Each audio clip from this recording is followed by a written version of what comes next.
संक्षिप्त पद्म पुराण सृष्टिखंड ग्रंथ का उपक्रम तथा इसके स्वरूप का परिचय।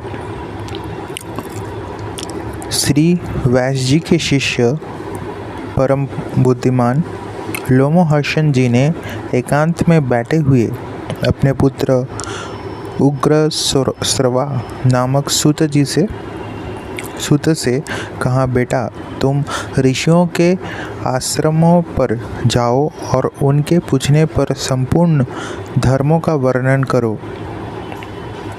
तुमने मुझसे जो संक्षेप में सुना है वह उन्हें विस्तार पूर्वक सुनाओ।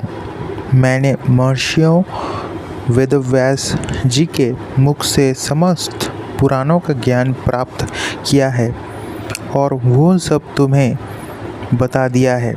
अतः अब मुनियों के समक्ष तुम उसका विस्तार के साथ वर्णन करो। प्रयाग में कुछ महर्षियों ने जो उत्तम कुलों में उत्पन्न हुए थे, साक्षात भगवान से प्रश्न किया था। वे किसी पावन प्रदेश को जानना चाहते थे। भगवान नारायण ही सबके हितैषी हैं। वे धर्मानुष्ठान की इच्छा रखने वाले उन महर्षियों के पूछने पर बोले, मुनिवरों, ये सामने जो चक्र दिखाई दे रहा है इसकी कहीं तुलना नहीं है। इसकी नाभि सुंदर और स्वरूप दिव्य है। यह सत्य की ओर जाने वाला है। इसकी गति सुंदर एवं कल्याणमयी है। तुम लोग सावधान होकर नियम पूर्वक इसके पीछे पीछे जाओ। तुम्हें अपने लिए हितकारी स्थान की प्राप्ति होगी। यह धर्ममय चक्र यहाँ से जा रहा है। जाते जाते जिस स्थान पर इसकी नेमी जीर्ण शीर्ण होकर गिर पड़े उसी को पुण्यमय प्रदेश समझना। उन सभी महर्षियों से ऐसा कहकर भगवान अंतर्ध्यान हो गए और वो धर्म चक्र नैमिषारण्य के गर्भावर्त नामक स्थान पर गंगावर्त नामक स्थान पर गिरा। तब ऋषियों ने निमिषण होने के कारण उस स्थान का नाम नैमिष रखा और नैमिषारण्य में दीर्घ काल तक चालू रहने के वाले यज्ञों का अनुष्ठान आरंभ कर दिया। वही तुम भी जाओ और ऋषियों के पूछने पर उनके धर्म विषयक संशयों का निवारण करो। तदनंतर ज्ञानी उग्रश्रवा पिता की आज्ञा मानकर उन ऋषियों के पास गए तथा उनके चरण पकड़कर हाथ जोड़कर उन्होंने प्रणाम किया। सूत जी बड़े बुद्धिमान थे। उन्होंने अपनी नम्रता और प्रणाम आदि के द्वारा ऋषियों को संतुष्ट किया। वे यज्ञ में भाग लेने वाले महर्षि भी सदस्यों सहित बहुत प्रसन्न हुए तथा सबने एकत्रित होकर सूत जी का यथा योग्य आदर सत्कार किया। ऋषि बोले, देवताओं के समान तेजस्वी सूत जी, आप कैसे और किस देश से यहाँ आए हैं? अपने आने का कारण बताएं। सूत जी ने कहा, महर्षियों, मेरे बुद्धिमान पिता व्यास शिष्य लोमहर्षण जी ने मुझे यह आज्ञा दी है कि तुम मुनियों के पास जाकर उनकी सेवा में रहो और वे जो कुछ पूछे उसे बताओ। आप लोग मेरे पूज्य हैं, बताइए मैं कौन सी कथा कहूँ? पुराण, इतिहास अथवा भिन्न भिन्न प्रकार के धर्म जो आज्ञा दीजिए वही सुनाऊँ। सूत जी यह मधुर वचन सुनकर वे श्रेष्ठ महर्षि बहुत प्रसन्न हुए। अत्यंत विदर्शनीय विद्वान लोमहर्षण पुत्र उग्रश्रवा को उपस्थित देख उनके हृदय में पुराण सुनाने की इच्छा जागृत हुई। उस यज्ञ में यजमान थे महर्षि शौनक, जो संपूर्ण शास्त्रों के विशेषज्ञ, मेधावी तथा विज्ञान में आरण्यक भाग के आचार्य थे। वे सब महर्षियों के साथ श्रद्धा का आश्रय लेकर धर्म सुनने की इच्छा से बोले। शौनक ने कहा, महाबुद्धिमान सूत जी, आपने इतिहास और पुराणों का ज्ञान प्राप्त करने के लिए ब्रह्मा ज्ञानियों में श्रेष्ठ भगवान व्यास जी की भलीभांति आराधना की है। उनकी पुराण विषयक श्रेष्ठ बुद्धि से आपने अच्छी तरह लाभ उठाया है। महामते, यहाँ जो ये श्रेष्ठ ब्राह्मण विराजमान है, इनका मन पुराणों में लग रहा है। ये पुराण सुनना चाहते हैं। आप अतः इन्हें पुराण सुनाने की कृपा करें। ये सभी श्रोता जो यहाँ एकत्रित हुए हैं बहुत ही श्रेष्ठ हैं। भिन्न भिन्न गोत्रों में इनका जन्म हुआ है। ये वेदवादी ब्राह्मण अपने अपने वंश का पौराणिक वर्णन सुने। इस दीर्घकालीन यज्ञ के पूर्ण होने तक आप मुनियों को पुराण सुनाइए।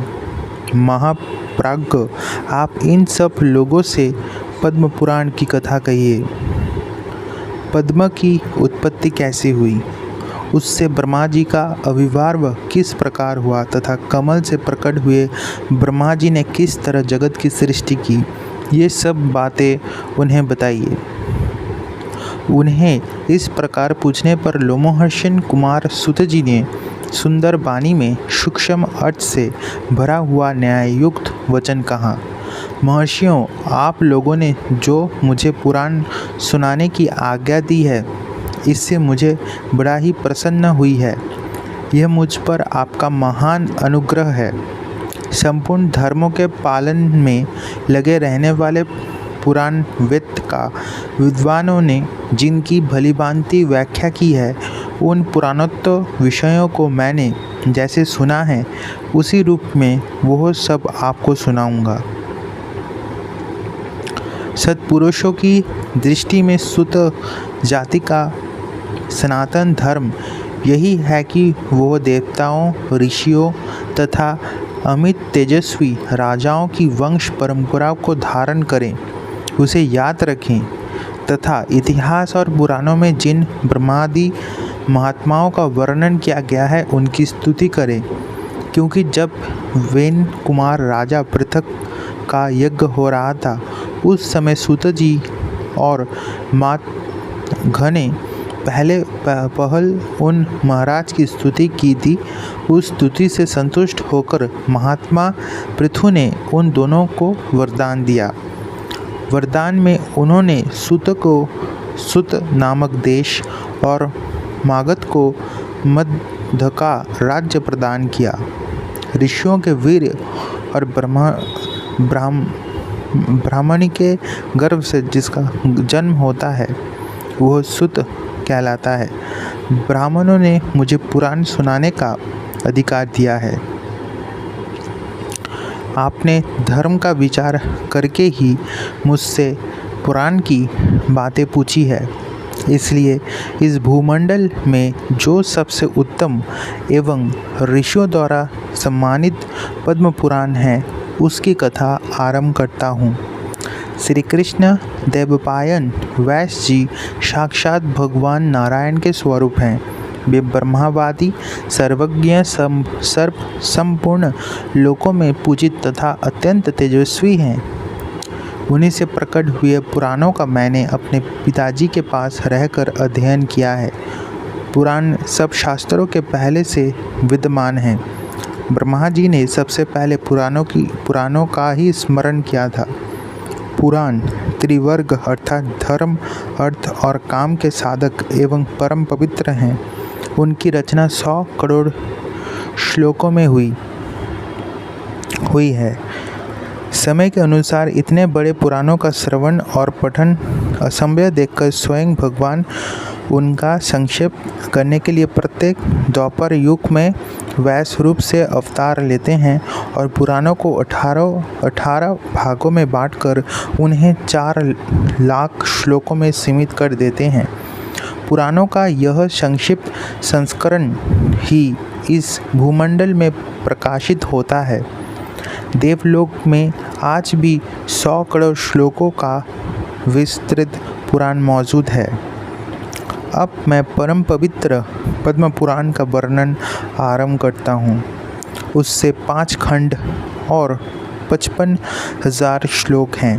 पद्म पुराण में सबसे पहले सृष्टि खंड है, इसके बाद भूमि खंड आता है, फिर स्वर्ग खंड और उसके पश्चात पाताल खंड है। तदनंतर परम उत्तम उत्तराखंड का वर्णन आया है। इतना ही पद्म पुराण है। भगवान की नाभि से जो महान पद्म यानी कि कमल प्रकट हुआ था, जिससे इस जगत की उत्पत्ति हुई थी, उसी के वृत्तांत का आश्रय लेकर ये पुराण प्रकट हुआ है। इसलिए इसे पद्म पुराण कहते हैं। यह पुराण स्वभाव से ही निर्मल है। उस पर भी इसमें श्री विष्णु भगवान के महत्व का वर्णन होने से इसकी निर्मलता और भी बढ़ गई है।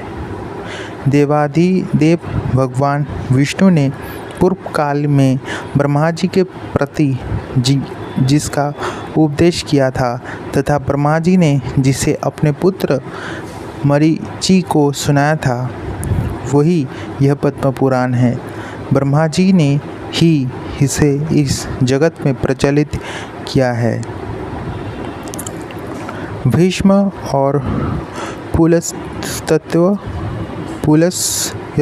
का संवाद, सृष्टि क्रम का वर्णन तथा भगवान विष्णु की महिमा। सूत जी कहते हैं, महर्षियों, जो सृष्टि रूप मूल प्रकृति के ज्ञाता तथा इन भावात्मक पदार्थों के दृष्टा है, जिन्होंने इस लोक की रचना की है, जो लोक तत्वों के ज्ञाता तथा योग वेत्ता है, जिन्होंने योग का आश्रय लेकर संपूर्ण चराचर जीवों की सृष्टि की है, और जो समस्त भूतों तथा अखिल विश्व के स्वामी हैं, उन सच्चिदानंद परमेश्वर को मैं नमस्कार करता हूँ। फिर ब्रह्मा, महादेव, इंद्र, अन्य लोकपाल तथा सूर्यदेव को एकाग्रचित्त से नमस्कार करके ब्रह्मा स्वरूप वेदव्यास जी को प्रणाम करता हूँ। उन्हीं से इस पुराण विद्या को प्राप्त करके मैं आपके समक्ष प्रकाशित करता हूँ, जो नित्य सदस्व स्वरूप एवं सबका कारण है।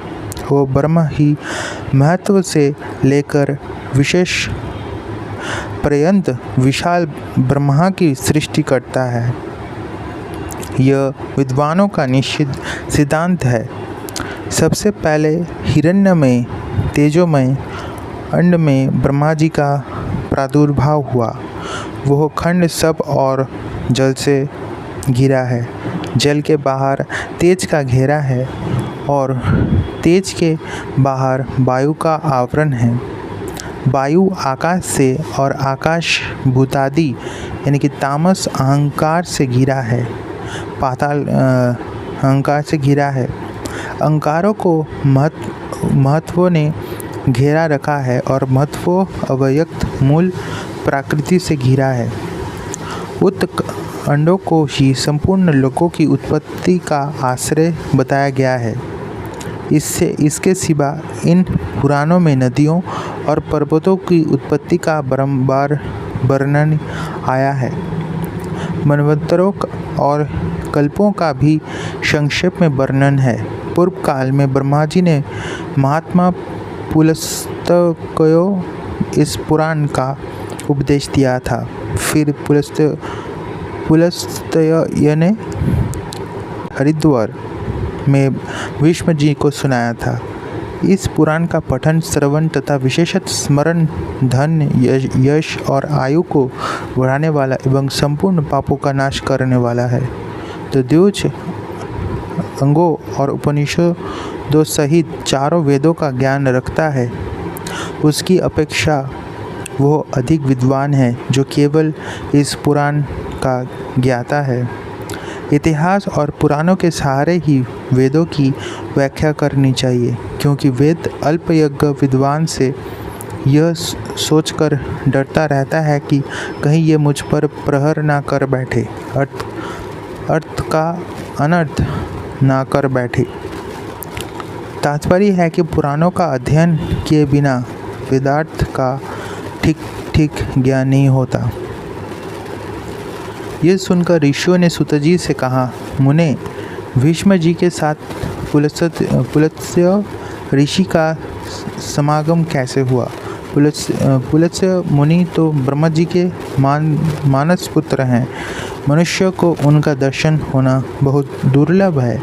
महाभाग भीष्म जी को जिन स्थान पर और जिस प्रकार पुलत्स्य जी का दर्शन हुआ वो सब हमें बताइए। सुत जी ने कहा, महात्माओं, साधुओं का हित करने वाली विश्व पावनी महाभागा गंगा जी जहाँ पर्वत मालाओं को भेद कर बड़े वेग से बाहर निकली है, वो महान तीर्थ गंगा द्वार के नाम से विख्यात है। पितृभक्त भीष्म जी वहीं निवास करते हैं। वे ज्ञानोपदेश सुनने की इच्छा से बहुत दिनों से महापुरुषों के नियम का पालन करते हैं। स्वाध्याय और तर्पण के द्वारा देवताओं और पितरों की तृप्ति तथा अपने शरीर का शोषण करते हुए भीष्म जी के ऊपर भगवान ब्रह्मा बहुत प्रसन्न हुए। वे अपने पुत्र मुनिश्रेष्ठ पुलत्स्य जी से इस प्रकार बोले, बेटा, तुम कुरुवंश का भार वहन करने वाले वीर वर देवव्रत के, जिन्हें भीष्म भी कहते हैं, समीप जाओ। उन्हें तपस्याओं से निवृत्त करो और इसका कारण भी बतलाओ। महाभाग भीष्म अपनी पितृभक्ति के कारण भगवान का ध्यान करते हुए गंगा द्वार में निवास करते हैं। उनके मन में जो जो कामना हो उसे शीघ्र पूर्ण करो, विलंब नहीं होना चाहिए। पितामह का वचन सुनकर मुनिवर पुलत्स्य जी गंगा द्वार में आए और भीष्म जी से इस प्रकार बोले, वीर, तुम्हारा कल्याण हो। तुम्हारे मन में जो इच्छा हो उसके अनुसार कोई वर मांगो। तुम्हारी तपस्या से साक्षात भगवान ब्रह्मा जी प्रसन्न हुए हैं। उन्होंने ही मुझे यहाँ भेजा है। मैं तुम्हें मनोवांछित वरदान दूंगा। पुलत्स्य जी का वचन मन और कानों का सुख पहुंचाने वाला था। उसे सुनकर भीष्म जी ने आंखें खोल दी और देखा पुलत्स्य जी सामने खड़े हैं। उन्हें देखते ही भीष्म जी उनके चरणों पर गिर पड़े। उन्होंने अपने संपूर्ण शरीर से पृथ्वी का स्पर्श करते हुए उन मुनिश्रेष्ठों को साक्षात प्रणाम किया और कहा, भगवान, आज मेरा जन्म सफल हो गया। यह दिन बहुत ही सुंदर हैं, क्योंकि आज आपके विश्ववंद चरणों का मुझे दर्शन प्राप्त हुआ है। आज आपने दर्शन दिया और विशेषतः मुझे वरदान देने के लिए गंगा जी के तट पर पदार्पण किया। इतने से ही मुझे अपनी तपस्या का सारा फल मिल गया। यह कुश की चटाई है। इसे मैंने अपने हाथों बनाया है और जहाँ तक हो सका है इस बात का भी प्रयत्न किया है कि यह बैठने वालों के लिए आराम देने वाला हो। अतः आप इस बार विराजमान हो। यह पलाश के दोने में अधर प्रस्तुत किया गया है। इसमें दूध, चावल, फूल, कुश, सरसों, दही, शहद, जौ और दूध भी मिले हुए हैं। प्राचीन काल के ऋषियों ने यह अष्टांग अधर्य ही अतिथि को अर्पण करने योग्य बतलाया है। अमित तेजस्वी भीष्म के यह वचन सुनकर ब्रह्मा जी के पुत्र पुलस्त्य मुनि कुशासन पर बैठ गए। उन्होंने बड़ी प्रसन्नता के साथ पादों और अधर्य स्वीकार किया। भीष्म जी के शिष्टाचार से उन्हें बड़ा संतोष हुआ। वे प्रसन्न होकर बोले, महाभाग, तुम सत्यवादी, दानशील और सत्य प्रतिज्ञ राजा हो। तुम्हारे अंदर लज्जा, मैत्री और क्षमा आदि सद्गुण शोभा पा रहे हैं। तुम अपने पराक्रम से शत्रुओं को दमन करने में समर्थ हो। साथ ही धर्मज्ञ, कृतज्ञ, दयालु, मधुर भाषी, सम्मान के योग्य पुरुषों को सम्मान देने वाले विद्वान, ब्राह्मण भक्त तथा साधुओं पर स्नेह रखने वाले हो। वत्स, तुम प्रणाम पूर्वक मेरी शरण आए हो, अतः मैं तुम पर बहुत प्रसन्न हूँ। तुम जो चाहो पूछो, मैं तुम्हारे प्रत्येक प्रश्न का उत्तर दूंगा। भीष्म जी ने कहा, भगवान, पूर्व काल में भगवान ब्रह्मा जी ने किस प्रकार स्थान पर रहकर देवताओं आदि की सृष्टि की थी, ये मुझे बताएं। उन महात्मा ने कैसे ऋषियों तथा देवताओं को उत्पन्न किया, कैसे पृथ्वी बनाई, किस तरह आकाश की रचना की और किस प्रकार इन समुद्रों को प्रकट किया, भयंकर पर्वत, वन और नगर कैसे बनाए, मुनियों, प्रजापतियों, श्रेष्ठ सप्त ऋषियों और भिन्न भिन्न वर्णों को, वायु को, गंधर्व को, यक्ष को, राक्षसों को, तीर्थों, नदियों, सूर्य आदि ग्रहों तथा तारों को भगवान ब्रह्मा जी ने किस तरह उत्पन्न किया, इन सब बातों का वर्णन कीजिए।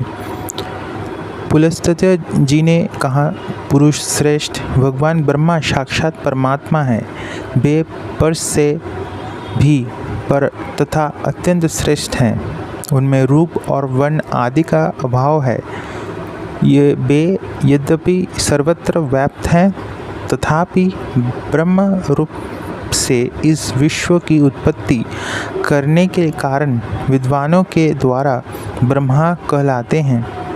उन्होंने पूर्व काल में जिस प्रकार सृष्टि की रचना की, वह सब मैं बता रहा हूँ, सुनो। सृष्टि के प्रारंभ काल में जब जगत के स्वामी ब्रह्मा जी कमल के आसन से उठे, तब सबसे पहले उन्होंने महतत्वों को प्रकट किया। फिर महतत्व से वैरारिक यानी कि सात्विक, तेजस, राजस तथा भूतादि रूप तामस, 3 प्रकार का अहंकार उत्पन्न हुआ, जो कर्मों इंद्रियों सहित 5 ज्ञानेंद्रियों तथा पंचभूतों का कारण है। पृथ्वी, जल, तेज, वायु और आकाश, ये 5 भूत है। इनमें से एक एक के रूप का क्रमश वर्णन करता हूँ। भूतादि नामक तामस अहंकार ने विकृत होकर शब्द मात्रा को उत्पन्न किया। उससे शब्द गुण वाले आकाश का प्रादुर्भाव हुआ। भूतादि तामस अहंकार ने शब्द मात्रा रूप आकाश को सब ओर से आच्छादित किया। तब शब्द तन्मात्रा रूप आकाश ने विकृत होकर स्पर्श तन्मात्रा की रचना की।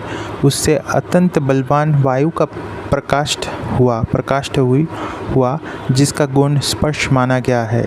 तदंतर आकाश से आच्छादित होने पर वायु तत्व में विकार आया है और उसने रूप तन्मात्रा की सृष्टि की। वह वायु से अग्नि के रूप में प्रकट हुई। रूप उसका गुण कहलाता है। तत्पश्चात स्पर्श तन्मात्रा वाले वायु ने रूप तन्मात्रा वाले तेज को सब ओर से आवृत किया। इससे अग्नि तत्व ने विकार को प्राप्त होकर रस तन्मात्रा को उत्पन्न किया। उससे जल की उत्पत्ति हुई जिसका गुण रस माना गया है। फिर रूप तन्मात्र वाले तेज ने रस तन्मात्रा रूप जल तत्वों को सब ओर से आच्छादित किया। इससे विकृत होकर जल तत्वों ने गंध तन्मात्र की सृष्टि की, जिसे यह पृथ्वी उत्पन्न हुई। पृथ्वी का गुण गंध माना गया है, गंध माना गया है। इंद्रियां तेजस कहलाती हैं क्योंकि वे राजस अहंकार से प्रकट हुई है। इंद्रियों के अधिष्ठाता 10 देवता वैरारिक कह गए हैं क्योंकि उनकी उत्पत्ति सात्विक अहंकार से हुई है। इस प्रकार इंद्रियों के अधिष्ठाता 10 देवता और 11वां मन यह वैकारिक माने गए हैं। तत्व चक्षु, नासिका, जिह्वा और श्रोत्र, ये 5 इंद्रियां शब्दादि विषयों का अनुभव करने के साधन हैं। अतः इन पांचों को बुद्धि युक्त अर्थात ज्ञानेंद्रिय कहते हैं। गुदा, उपस्थ, हाथ पैर और वाग ये क्रमश मल त्याग, मैथुन जनित सुख, शिल्प निर्माण, गमन और शब्दोच्चारण इन कर्मों में सहायक है, इसलिए इन्हें कर्मों इंद्रियां माना गया है। वीर, आकाश, वायु, तेज, जल और पृथ्वी ये क्रमश शब्दादि उत्तरोत्तर गुणों से युक्त हैं, अर्थात आकाश का गुण शब्द, वायु का गुण शब्द स्पर्श, तेज के गुण शब्द स्पर्श और रूप, जल के शब्द स्पर्श रूप और रस तथा पृथ्वी के शब्द स्पर्श रूप रस एवं गंध, ये सभी गुण हैं। उत पांचों भूत शांत, घोर और मूढ़ है, अर्थात सुख, दुख और मोह से युक्त है, अतः ये विशेष कहलाते हैं। ये पांचों भूत अलग अलग रहने वाले भिन्न भिन्न प्रकार की शक्तियों से संपन्न हैं, अतः परस्पर संगठित हुए बिना, पूर्णतया मिले बिना यह प्रजा की सृष्टि करने में समर्थ ना हो सके। इसलिए परम पुरुष परमात्मा ने संकल्प के द्वारा इनमें प्रवेश किया। फिर तो महत्त्व से लेकर विशेष पर्यंत सभी तत्व पुरुष द्वारा अधिष्ठित होने के कारण पूर्ण रूप से एक तत्व को प्राप्त हुई। इस प्रकार परस्पर मिलकर तथा एक दूसरे का आश्रय ले उन्होंने अंड की उत्पत्ति की। विष्णु जी उस अंड में ही पर्वत और द्वीप आदि के सहित समुद्र, ग्रहों, तारों सहित संपूर्ण लोक तथा देवता, असुर और मनुष्य सहित समस्त प्राणी उत्पन्न हुए। वो अंड पूर्व की अपेक्षा 10 गुण में अधिक जल, वायु, अग्नि, आकाश, भूतादि अर्थात तामस अहंकार से आवृत हैं। भूतादि महातत्व से घिरा है तथा इन सब के सहित महातत्व भी अव्यक्त हैं। प्रधान ये मूल प्राकृति के द्वारा आवृत हैं। इन भगवान विष्णु स्वयं है ब्रह्मा होकर संसार की सृष्टि में प्रवृत्त होते हैं तथा जब तक कल्प की स्थिति बनी रहती है तब तक वे ही युग युग में अवतार धारण करके समूची सृष्टि की रक्षा करते हैं। वे विष्णु सतगुण धारण किए रहते हैं, उनके पराक्रमी की कोई सीमा नहीं है।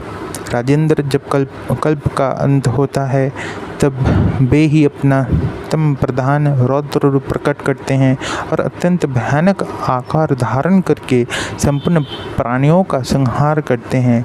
इस प्रकार सब भूतों का नाश करके संसार को एकान्व के जल में निमग्न कर वे सर्व रूपधारी भगवान स्वयं शेषनाग की शैया पर शयन करते हैं। फिर जागने पर ब्रह्मा का रूप धारण करके वे नए सिर से संसार की सृष्टि करने लगते हैं। इस तरह एक ही भगवान जनार्दन सृष्टि पालन और संहार करने के कारण ब्रह्मा, विष्णु तथा शिव नाम धारण करते हैं। वे प्रभु सृष्टा होकर स्वयं अपनी ही सृष्टि करते हैं, पालक होकर पालनीय रूप से अपना ही पालन करते हैं और संहारकारी होकर स्वयं अपना ही संहार करते हैं। पृथ्वी, जल, तेज, वायु और आकाश वे सब वे ही हैं, क्योंकि अविनाशी विष्णु ही सब भूतों के ईश्वर और विश्वरूप हैं। इसलिए प्राणियों में स्थित सर्ग आदि भी उन्हीं के सहायक हैं। तो दोस्तों, ये था पद्म पुराण का पार्ट 1। पार्ट 2 के लिए अभी आप हमारे चैनल द डिवाइन धर्मा को सब्सक्राइब कीजिए और हमारे साथ जुड़े रहिए। हर हर महादेव, जय सिया राम।